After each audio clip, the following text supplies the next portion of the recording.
Qu'est-ce qu'on s'est ennuyé durant ce mercato parisien? On se posait la question, quand est-ce que le mercato parisien va-t-il enfin commencer? Il aura fallu attendre jusqu'au 8 août afin de voir le déclenchement, les premiers vrais avancements. Et les avancements, il n'y a pas de surprise parce que c'était des joueurs dont je vous ai fait part dans la chaîne Paris Jeune Football. Je vous ai fait part de l'intérêt très concret du Paris Saint-Germain pour deux éléments qui étaient essentiellement Lucas Chevalier, le gardien de but qui évolue actuellement du côté du LOSC, qui, ça y est, je vous avais dit qu'il avait trouvé un accord avec l'équipe du Paris Saint-Germain pour un contrat de 5 années, 5 ans au Paris Saint-Germain. Et donc, du coup, il ne restait plus que l'accord avec le LOSC de Olivier Létang, très difficile, très dur en affaires. Et ça y est, l'accord était déjà terminé. Et là, ça y est, exactement, le joueur a passé sa visite médicale. Et la visite médicale s'est très bien passée. D'ailleurs, il a signé son contrat déjà avec le Paris Saint-Germain le 8 août. D'accord? Donc, du coup, là, c'est officiellement la quasiment première recrue qui sera très rapidement annoncée par le Paris Saint-Germain. Un deuxième joueur qu'on va analyser également dans cette vidéo. Je vous ai déjà fait du contenu par rapport à ce joueur-là. J'ai déjà fait une vidéo où j'ai fait une analyse approfondie sur Ilan Zabarni. Et si vous voulez voir exactement cette vidéo, allez sur la page Paris Jeune Football. Elle est disponible, cette vidéo. Et je vais vous parler exactement des deux profils et vous donner un peu mon impression. En tout cas, bienvenue sur la chaîne Paris Jeune Football. Merci d'être toujours de plus en plus nombreux à suivre la chaîne. Merci pour toute la force, l'énergie, la force que vous donnez exactement à la chaîne. Sans vous, la chaîne n'est absolument rien. Donc, du coup, je prends également une seconde afin de remercier toutes les personnes qui prennent une seconde pour mettre le petit pouce bleu pour aider au développement de la chaîne, mais également pour remercier toutes les personnes qui ne sont pas encore abonnés, qui ont décidé, décideront sur la base de ce que je suis en train de vous dire là actuellement, de s'abonner à la chaîne Paris Jeune Football. En tout cas, la team, oui, les deux premiers recrues du Paris Saint-Germain, Ilan Zabarni, mais également Lucas Chevalier. Lucas Chevalier qui a été le premier à avoir signé son accord avec le Paris Saint-Germain. Il avait déjà trouvé un accord de 5 ans. Je vous ai fait part notamment de l'intérêt du Paris Saint-Germain. Je vous ai également fait part de l'avancement, notamment des négociations sur la chaîne TikTok, mais également sur la chaîne YouTube. Et là, ça y est, exactement, il a signé son contrat avec le Paris Saint-Germain. Lucas Chevalier est un gardien du Paris Saint-Germain et le nouveau gardien du Paris Saint-Germain. Il sera le numéro 1. Et là, vous me dites Paris Jeune Football, quid de qui? De Gio Donnarumma, qui a été le joueur qui a aidé le Paris Saint-Germain à gagner sa première Ligue des Champions. Et ça, c'est quelque chose que des supporters, des amoureux de Paris n'oublieront jamais. Parce que c'est quelque chose qui restera à jamais gravé dans leur mémoire. Mais plus important encore, à jamais gravé dans leur cœur. En tout cas, moi, je vais pas vous faire de langue de bois. Vous me connaissez depuis le temps. On s'apprécie. Exactement, c'est la raison pour laquelle vous êtes toujours présent en train de regarder les vidéos sur Paris Jeune Football. Mais moi, franchement, je vais vous dire la vérité, j'ai du mal. J'ai vraiment beaucoup de mal à comprendre la décision par rapport à Didier Donnarumma. Et certains qui me connaissent parce que c'est pas, ils sont habitués à voir les vidéos sur Paris Jeune Football. Ils me diront, mais Paris Jeune Football, au bout d'un moment, t'as tapé sur Didier Donnarumma. Oui. Mais il faut savoir que la vie évolue et que moi, j'avais promis une chose à ceux qui suivent la chaîne Paris Jeune Football sur TikTok. Si Didier Donnarumma aide le Paris Saint-Germain à soulever la première Ligue des Champions, moi, je lui pardonnerai tout et moi, je lui ai absolument tout pardonné. Et je suis même parti plus loin que ça. J'ai développé de l'affect pour Didier Donnarumma. Je ne l'aurais jamais cru, mais j'ai développé de l'affect pour Didier Donnarumma. Et quand tu as de l'affect, c'est très difficile de pouvoir tourner la page et de faire comme si de rien n'était, comme si rien ne s'était passé. En tout cas, c'est très difficile pour moi parce que c'est un gardien qui a marqué l'histoire du Paris Saint-Germain à jamais. Plus personne ne pourra lui enlever ça. Personne ne pourra lui enlever ça. C'est un gardien qui est arrivé, qui a eu des problèmes, qui a eu des difficultés, mais n'empêche qu'il a su surmonter ses problèmes, il a su surmonter ses difficultés, il a su exactement nous donner le bonheur pour un supporter, la joie d'un supporter, la chose que on avait tellement voulu toucher, tellement voulu sentir dans nos cœurs, et on a pu le sentir grâce à Didier Donnarumma. Moi, je retiendrai par rapport à Didier Donnarumma, c'est vrai qu'il n'est pas encore parti, il est toujours présent, il est toujours pour l'instant à l'heure où on parle un joueur du Paris Saint-Germain parce qu'il y a l'intérêt notamment de Manchester United. Et Manchester United, ils sont toujours dans les parages et on parle éventuellement d'un montant de 30 millions d'euros que le PSG demanderait par rapport à Didier Donnarumma. Il ne lui reste pas beaucoup d'années de contrat. Il lui reste seulement, je dis bien seulement, une année de contrat, ce qui met le Paris Saint-Germain dans une position assez difficile en matière de négociation. Donc oui, Didier Donnarumma a de très, très grandes chances de partir du Paris Saint-Germain, même si lui, son cœur est parisien et que son cœur, il a envie qu'il reste du côté de Paris. Et que je pense que ça va être des adieux qui vont être déchirants pour beaucoup, beaucoup d'amoureux de Paris et beaucoup de personnes qui ont également développé de l'affect pour Didier Donnarumma. Moi, quelque chose que je n'oublierai jamais, à jamais, il restera ici, franchement présent, c'est cet l'arrêt de Didier Donnarumma du côté de Odegaard. Quand Odegaard met cette frappe que moi je voyais bien évidemment au fond des filets, quand tu vois la vitesse à laquelle va le ballon, tu te dis, il y a déjà l'équipe d'Arsenal mène 1-0 et ça va faire un but partout sur les deux matchs, mais n'empêche que il a fallu quelque chose d'exceptionnel, quelque chose qui est venu d'ailleurs. C'est quelque chose que même, je ne sais même pas s'il y a un gardien au monde qui aurait pu faire ce que Donnarumma a fait sur ce moment-là. Ce moment-là a été magique. Ce moment-là a été, franchement, je sais même pas comment le décrire tellement c'était stratosphérique. Il a sorti un arrêt venu d'ailleurs. Il a réussi à sortir un but qui était déjà un but. Donc, du coup, franchement, beaucoup de tristesse par rapport à ce qui se passe par rapport à Donnarumma. Beaucoup de mal à le comprendre, mais n'empêche que le club a choisi de donner exactement le poste de gardien de but à un nouveau venu qui sera Lucas Chevalier. Il mesure 1,89 m, âgé de 23 ans. Il va avoir exactement 24 ans le 6 novembre prochain. C'est un droitier. Il est valorisé sur le marché des transferts à hauteur de 34,4 millions d'euros. Et le Paris Saint-Germain l'acquiert exactement pour un montant de 55 millions d'euros. C'est qu'avec les bonus inclus, ça va atteindre exactement le montant de 55 millions d'euros. C'est un joueur qui a beaucoup joué. D'ailleurs, je vais vous montrer un peu les statistiques du joueur. Comme ça, moi, on va regarder ça ensemble. Regardez les statistiques. Sur la saison 2024-2025, vous voyez que Lucas Chevalier, il a eu quand même 11 matchs où est-ce qu'il a été invaincu. Donc, du coup, au total, quand on regarde le nombre de buts encaissés, il a encaissé 36 buts au total sur 34 matchs. Donc, du coup, ce qui fait qu'il encaisse quand même beaucoup, beaucoup de buts avec quand même l'équipe du LOSC. Mais cependant, la défense du LOSC n'est pas forcément la défense du Paris Saint-Germain, où est-ce que le joueur sera beaucoup, beaucoup mieux protégé avec une charnière défensive Marquinhos, également Pacho, également aussi Zabarni qui va arriver, qui est également un roc dans le secteur défensif.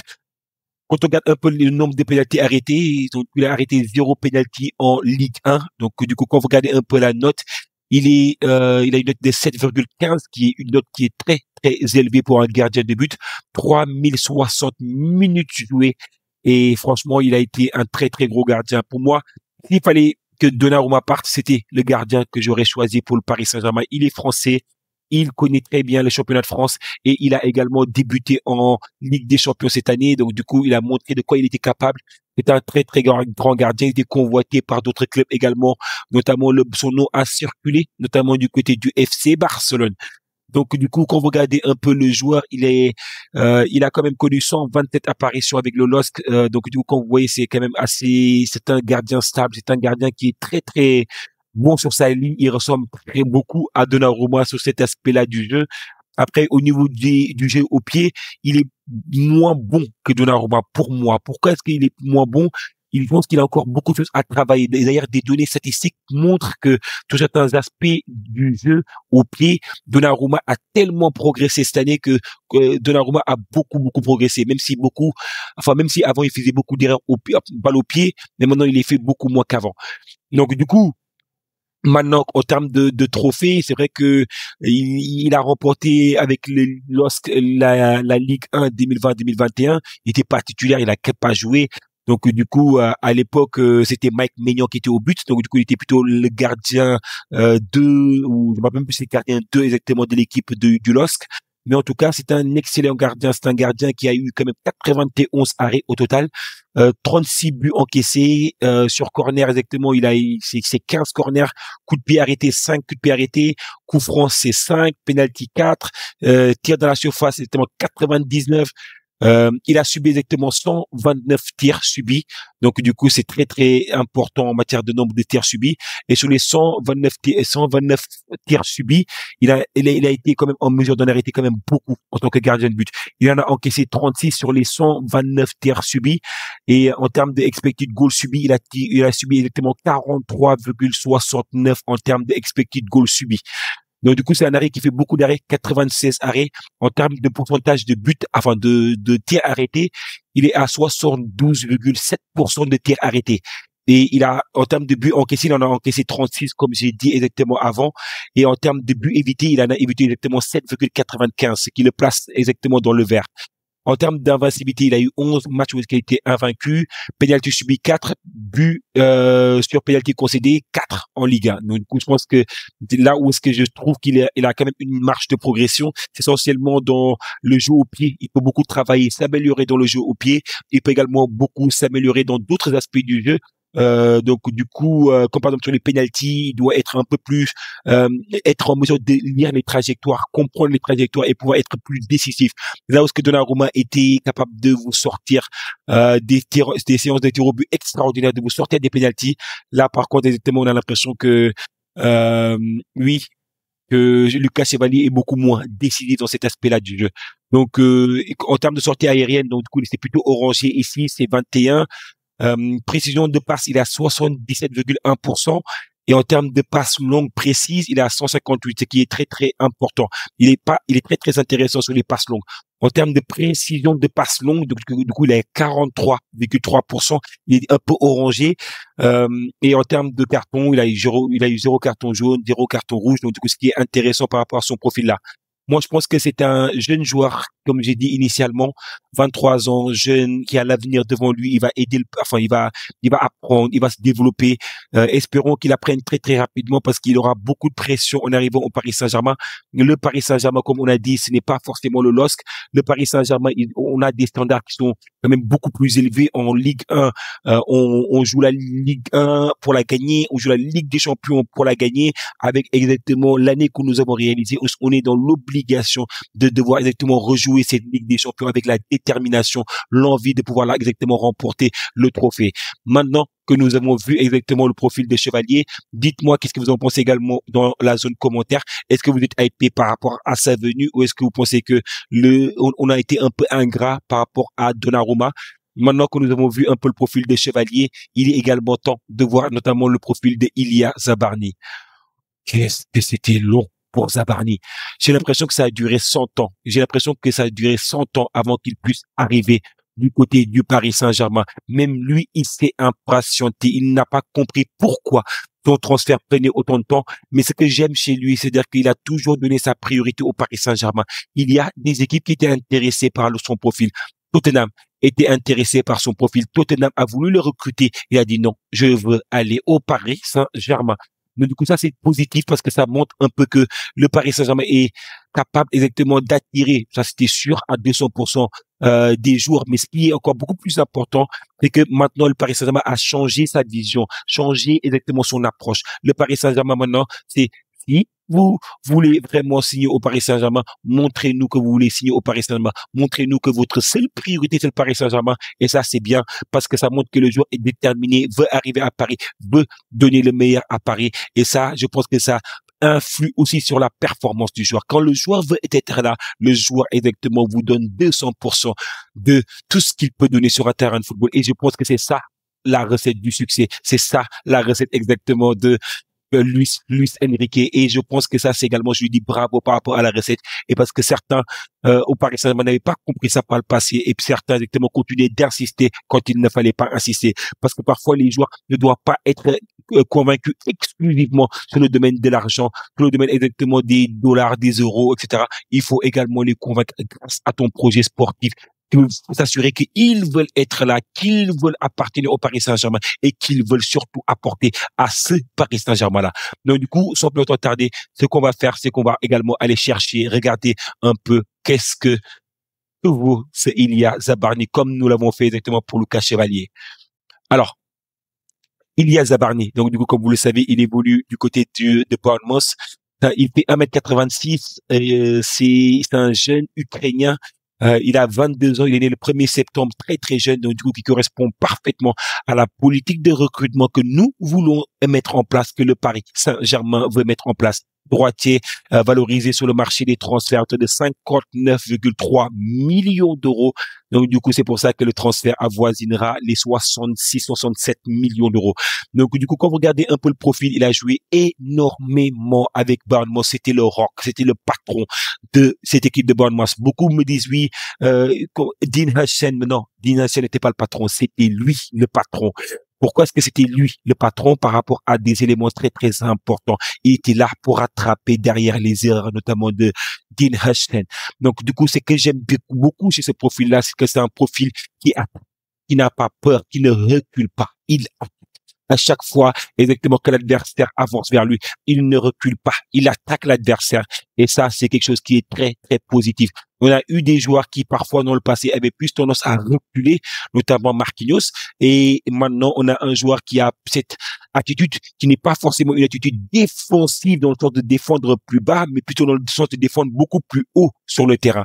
Et ça, c'est quelque chose quand même qui sera important. À fort à parier qu'au Paris Saint-Germain, c'est lui qui va plutôt avoir exactement le rôle que Dean Huijsen avait du côté de Bournemouth. Si éventuellement il est associé à Pacho, parce que tu peux pas avoir exactement des droitiers de Marquinhos et également Ilia Zabarni, tu vas avoir Ilia Zabarni et éventuellement Pacho. Et si tu as cette combinaison-là qui est mise en place, pour moi, comment je vois la chose, je vois essentiellement un Zabarni qui sera plutôt, un Ilia Zabarni qui sera plutôt un peu plus haut, et un Pacho qui sera un peu reculé derrière pour le couvrir. Et éventuellement, parce qu'il le sait fait très très bien, Pacho en tant que libéraux. Donc du coup, il a beaucoup joué, 3113 minutes jouées. C'est une note de 7,08 qui est une note qui est bonne, pas excellente mais bonne. 36 matchs joués au total, 35 matchs débutés, un carton rouge. Donc là, on se dit mais bon, c'est pas grave. C'est un joueur qui est combatif. Et comme exactement tout le temps, il a l'attitude d'attaquer celui qui possède la balle. Donc du coup, parfois, comme il est parfois le dernier défenseur du côté de Bournemouth, donc du coup, dès qu'il lui il est passé ou dès qu'il fait la faute, ça va automatiquement impliquer un carton rouge. Du coup, c'est comme ça que ça se fonctionne exactement. Donc du coup après il a pris quatre cartons jaunes, donc du coup il prend quand même pas mal de cartons, alors que on a vu un Pacho qui lui est un défenseur très clean. Donc du coup ça c'est également quelque chose qui est très important à souligner. Il arrive du Dynamo Kiev, du coup là où est-ce il est passé de mars 2020 jusqu'à janvier 2023 et il a connu au total 84 matchs avec un seul but. Après il passe du côté de Bournemouth du côté en janvier 2023 et jusqu'à maintenant. Donc du coup il a eu 86 apparition, un seul but, une nouvelle fois, il ne marque pas beaucoup. C'est également une des choses où il devra se développer, être un peu plus impactant dans les coups de pied arrêtés offensifs et ne pas être un peu juste impactant sur les coups de pied arrêtés défensifs. Parce que c'est un joueur qui est très très important dans le duel aérien.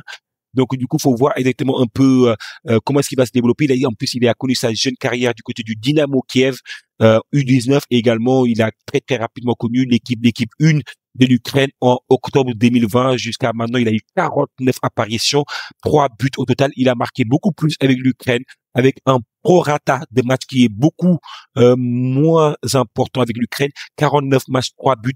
Espérons qu'il aura la même réussite en matière d'efficacité, voire même une réussite beaucoup plus grande avec le PSG qu'il n'en a eu avec Bournemouth ou éventuellement avec le Dynamo Kiev. Quand vous regardez un peu le profil du joueur, c'est-à-dire que c'est un joueur qui a quand même remporté des trophées, donc du côté qui est positif. Il a déjà remporté la Super Cup exactement du côté de l'Ukraine durant la saison 2020-2021, la Cup durant la saison 2020-2021, mais également durant la saison 2019-2020. Il a également remporté le championnat en Ukraine, la première ligue ukrainienne, durant la saison 2020-2021. Et également, il a remporté un trophée en U19 avec les Dynamo Kiev également. Donc, du coup, ce qui est également montre que c'est un joueur qui est un gagnant. C'est un joueur qui est, comme je vous l'ai dit initialement, qui a des problèmes dans être décisif en marquant des buts. Alors, on voit que c'est un défenseur qui ne marque pas beaucoup, notamment 0 but marqué.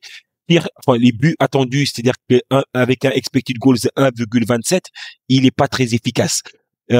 enfin, en termes de expected goals cadrés, donc que c'est 0,01, il cadre très très peu. Il est pas très très bon dans, disons que lorsque ça passe dans la surface adverse, il est pas très très bon. Alors que dans sa surface de réparation, il est bon. Donc du coup ça c'est très très intéressant.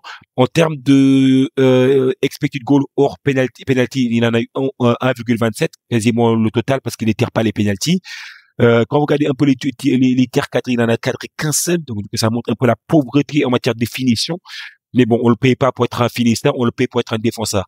Donc du coup, en termes de passes décisives, il en a fait une quand même, ce qui est positif pour un défenseur. Les passes décisives attendues, il en a 0,76. Donc du coup, c'est-à-dire que quand on l'attendait pour faire une passe décisive, il l'a faite. Donc du coup, en termes de passes réussies, il a 1403 passes réussies. Donc du coup, beaucoup de ses passes sont réussies. Il est très très efficace par rapport à ça. En termes de précision de passe, c'est sûr que comme il est très très bas sur le terrain, il a également un taux de réussite beaucoup plus important parce qu'il est moins pressé en tant que défenseur central. Donc du coup, en termes de taux de passes réussies, il a 82,5. En termes de passes longues précises, donc du coup, il est à 117. En termes de précision de passes longues, il est à 39,3. Donc du coup, certains exactement commencent à dire qu'en termes de passes longues, il est très très efficace. Les statistiques montrent qu'il est beaucoup moins efficace que beaucoup le disent sur les passes longues. Donc du coup, en termes d'occasions créées, il en a créé 12 au total, ce qui est positif. En termes de possession, en termes de dribble réussi, il en a réussi 6 dans le vert, ce qui est positif pour un défenseur. C'est-à-dire qu'il n'a pas peur de dribbler aussi en tant que défenseur. En termes de dribble réussi, il est à 75%, ce qui est très important. Mais également, il faut faire attention quand tu joues à ce poste de défenseur. Quand tu perds exactement le ballon, l'attaquant part en face à face avec le gardien de but, hein. Donc, il faudra faire très, très attention à ça. En termes de touches, il a fait au total 2096 touches. Touche dans la surface adverse, il en a fait 16. Ballon perdu 3, il en perd très très peu, ce qui est positif. Et les fautes obtenues, il en a obtenu exactement 7 au total. Quand vous regardez un peu les qualités défensives de Ilya Zabarny, quand vous regardez un peu en termes de tacles, c'est 36 tacles réussis, qui est très très positif. Il est très très bon au niveau des tacles. Il est très très bon au niveau des tacles réussis à 69,2%. En termes de duels emportés, il est à 142%, 142, pardon, ce qui est très très important. En termes de duels remportés en pourcentage, cette fois-ci, il est à 62,8%. Duels aériens remportés, 77. Il faut savoir que le PSG avait beaucoup de problèmes dans le secteur exactement des duels aériens.